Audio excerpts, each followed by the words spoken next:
Oh my gosh. Far away. What All do you right. got? Hometown restaurant. What's your go-to order? It's a Thai restaurant. I Mm-hmm. love red chicken curry. Awesome. Hey man, is that the place we ordered from when Yes, I it visited was. from you? I That think was. I tasted it. It was amazing. Good choice. What's something you're curious about right now? So I'm reading a book about 21 20th century, 21 21st century problems. Yuval Harari's Oh book. my gosh, Um, yes. and I'm I love that idea of thinking about the big A problems and the macro futurist. trends associated with it, Yes. and also the trajectory, the future of it all. So, Yes. And he's got some great books on the past as well. He's a historian and a futurist. He kind of merges the two. He kind of takes those. Yuval's I've been enjoying him Homo for a little bit. sapiens and Yes, Homo Deus. Amadeus. Yeah. Yeah. Um wow. Do you know that guy like every year or every yeah, I think it says every year he does like a 60-day Richard. silent meditation retreat, and that's pretty hardcore, isn't it? That's discipline. It's interesting. So I think about that and I go, oh, who has 60 days in a year? Right. And then a good friend of mine, I remember this thing clearly was, rest is faith. Like if you don't Yes. rest, you Rest is don't trust holy. God. You don't trust God to be doing things without you being present. Right. Yeah, okay. And I'm bad at that. Oh man, you and me both. Good night. Ugh. Um, that's good. Rest is faith. It is. Get some. What's something I should have asked you, but I didn't? What is something you should have asked me, but you didn't? I don't know. Should have asked me about, I mean, we could have gone into details around all the justice issues more specifically, whether it's race, whether it's Yeah, we immigration, whether probably could have gone a bit deeper, uh, eh? we could have gone through some of those more specifically. And especially, I would say the really interesting piece for Australia right now Yeah. is looking at the US issues that we're dealing with justice and Uh-huh. trying to find the Australian application for it. Yes. Because all of those issues apply all the way through the systems, especially Australia, New Zealand, Canada, UK, similar Oh, heritage so issues apply. colonialistic kind of origins, really, and how we all relate. Yeah, Brooke Prentice from Common Grace, she talks about it being it's the globalization issue. It's not just a localized issue, but it's obviously very poignant in the States right now and seems to be a US centric thing. But how do we take that and apply it? All right, we're getting you back on for that one. That sounds great. So look at your calendar. Um, Actually, that'd be a good one to also for Vicky as well, yeah. because that's more her story. Okay. I would speak to it from a higher level, like from a Mm, perspective, not necessarily, it's not my lived experience because I didn't sure. grow up in that white Australian narrative. Yeah. And she can definitely speak to that as a lived experience. Like what did I grow up with Mm, and what have I learned here and how can I apply it there? yeah. How would I tell my friends and family about About what I'm learning, what I've my discovered. transition in the story? Yes. I was this person, I am this person.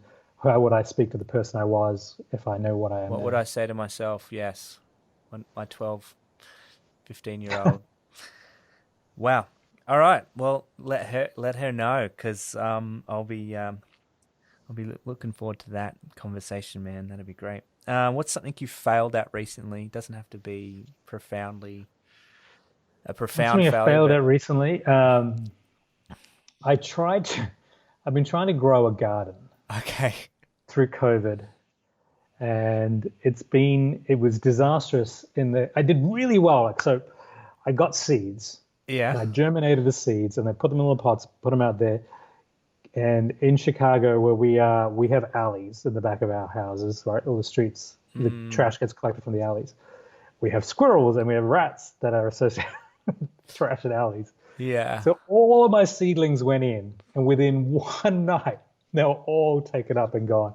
Oh I've been no. trying to grow a garden, and live off feeding the family from new tomatoes and Okay. zucchinis and all that kind of stuff. It all died. No, the second run of it was a bit better and seemed to be Oh, good. lasting a bit longer. We've got some zucchinis and cucumbers now, but the first run of it all went in one night after like because it takes you 6 to 8 weeks from seed to seeing the sprout to Oh being good no. enough to go Yeah, back in yeah, the yeah. soil. And then to see Oh it all gone in no. one night was a disaster. It's like, what a Oh, waste. well, I guess some wildlife enjoyed it. Dang, squirrels and My that. wife hated squirrels in Colorado when we were there.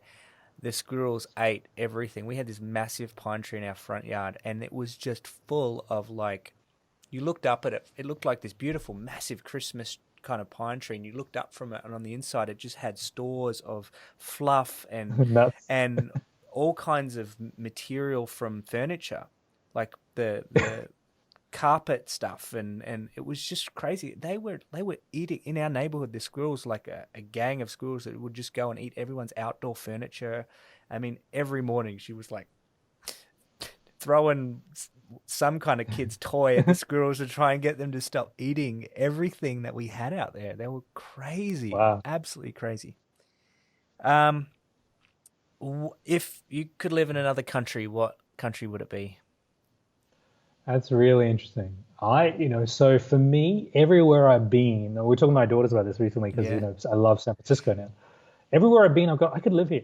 yeah. When I was in Brazil, I said I could live here. Oh When we wow. were visiting friends in Iraq, I was like, Yeah, we could live here. yeah. In London as well, I feel particularly called in my, ministry, life calling, whatever you want to describe it as, being part of the Western Church and how to connect the Western Church to the global church. So I probably would say to be somewhere like Europe. England Okay. or Europe in that regard. But I love it when I was in Nicaragua recently. I've Oh been in wow. Honduras recently, and I actually, Their way they weirdly, do being in this life part of the is just world, so fun, isn't it? It's so it like is. I mean, I don't need to integral. be in the cities. I don't need to be Yeah. big environments. I do enjoy it. I'm one of the people that can kind of blend between the two. Yeah. But there is something about wherever I've been, I've really loved it. I found beauty, I found connection, I found a relationship. Right. So I don't feel like the big move is like the crazy thing. It could be anywhere. Hmm. Well, yeah. Okay. That's cool. I mean, when things open up again, you never know what world we're We love gonna. What? Chicago though. I don't think we're leaving Chicago anytime soon. So we'll see. Yeah. Oh, that's awesome. Okay. What do you wish you'd known when you started? What do I wish I'd known when I started? That the Bible doesn't have all the answers. Oh, good one. I like it. Awesome. Cool. Well, that sounds like that's for another episode too. But great answer. Love it. Let's for the sake of time, who's someone you look up to and you're inspired by? My wife, for starters, I Mm-hmm. think she's doing some incredible things. Sandra, I think Mm, look up to her. I love the boldness in her voice. mm. Weirdly, these days, I'm looking up to my kids and seeing Wow, I love them that. start to express their voice and their advocacy, the muscles and advocacy they're starting to practice. Mm, I see people who have. What I love is being around people who have done a long journey in life. hmm. I We had the privilege a year or so ago to spend a few minutes, not long, with Desmond Tutu, and Mm. just to Oh, wow. see someone who you would call an elder, who you would call a graceful person who's done their journey in life. In fact, that's one of the things I'm trying to put this project together where I can go around the world and meet and talk to people who I feel I would consider them elders and who aren't Mm. people of faith as well, not necessarily all Christians. I want to see the Sure. Dalai Lama and others as well, Mm-hmm. Pope, and just the idea of a long journey of life that has connected faith and justice, and what has kept people in that journey, what has kept people mobilized and allowed them to stick to it over a Well, long you need period to of time. do that, man. That would be So, amazing for all of us. You need to do that. That's man, I'd love to. I would love to. I've been trying to do it for years. I'll carry your camera bag or whatever it is. Yeah. Um, Last question. Why does justice matter to you? Justice matters to me in the same way that Christ died for me, someone who um, was undeserving of his grace. Mm, Christ died for us as people who were undeserving of his grace. Justice matters to me in the same way that I need to orient my life. I need to orient my lifestyle, my family, in a way that supports those who are oppressed, those who are marginalized, mm, those who, in some way, there is an active opposition to their dignity, their life, their mm, livelihood. And justice matters because Christ was willing to save someone like me. mm. Thank you, Mark. Well said. Now you can go. There Thank you you. Thank you, guys.